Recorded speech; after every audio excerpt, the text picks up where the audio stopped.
इतनी देर, लगता है बस छूट जाएगी। भाग तीनों भाग, आज तो बहुत देर हो गई है। ओ पुत्र, उधर फ्रिज में से ठंडे पानी की बोतल तो पकड़ाता जा। देखते रहे हो कि मैं पहले से लेट हो गया हूँ, बस छूट जाएगी मेरी। बंदा पानी की बोतल लेकर बैठ जाता है, बस छूट रही है मेरी।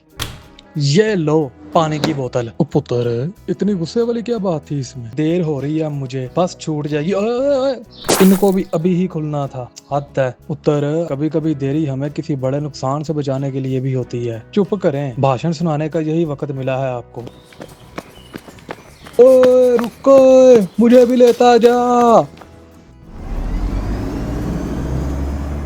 कभी पानी की बोतल पकड़ा दो, कभी तस्मे खुल गए। मेरे साथ ही क्यों हुआ ऐसा? बस छूट गई मेरी। ये क्या?